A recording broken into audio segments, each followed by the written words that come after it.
Se você chegou nesse vídeo, muito provavelmente você quer saber se o exame PET-scan, ou também como é conhecido PET-CT, ele tem ou não que ser custeado pelo plano e o porquê que muitas pessoas recebem uma negativa com base no DUT. Afinal, o que é esse tal de DUT?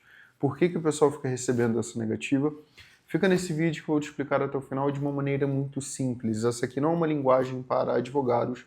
Vou tentar traduzir toda a linguagem do direito da saúde, regulamentações da ANS, para que você consiga compreender de uma maneira muito mais fácil, tá bom? Então fica até o final. Eu sou Gabriel, eu sou advogado na área da saúde e tenho um escritório especializado na área da saúde. Primeiro, o que é o exame PET-scan ou PET-CT? Ele é um exame de imagem para auxiliar a diagnosticar a profundidade do câncer. Ele normalmente é utilizado para uma averiguação, um estudo sobre um câncer de um paciente que está em tratamento oncológico, ok?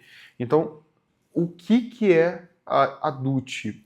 Quando o médico ele faz um requerimento para o plano de saúde, sabe aquela guia que o médico ele faz? Aquilo ali é o requerimento que vai ser enviado para o plano. Ali ele coloca uma tal de CID, que é Código Internacional de Doenças e Problemas Relacionados à Saúde. Desculpa, termo técnico.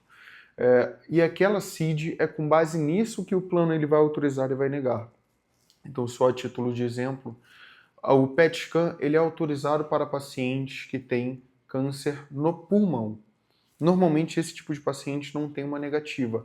Agora, pacientes que têm um câncer de próstata, que precisam, e isso é muito comum, o paciente que tem câncer de próstata precisa do exame PET-scan ou PET-CT para averiguar qual que é a melhor linha de tratamento no caso dele e acaba recebendo uma negativa.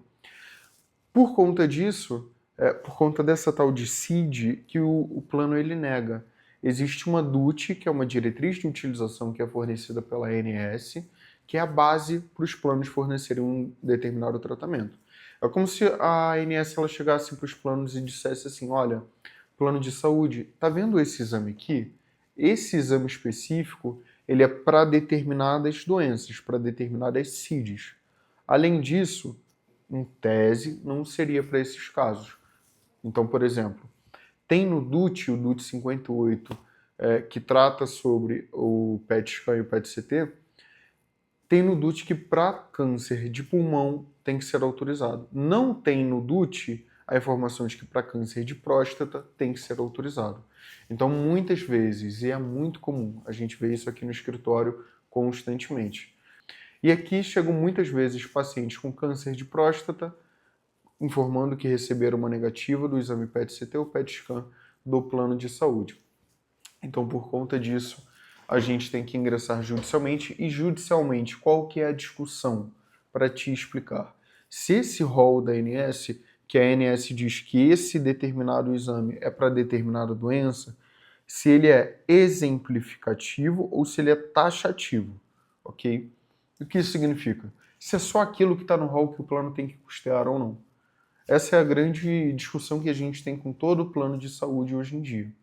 Então, o que nós e o que o judiciário entende nesses casos, nós que defendemos os pacientes? Olha, se o rol da ANS ele for taxativo, ou seja, se for só isso que o plano tem que custear, qualquer evolução da ciência médica, qualquer evolução do tratamento ou qualquer outra descoberta de que um tratamento específico serve para outra doença, vai ser impedido por conta de uma taxatividade absurda.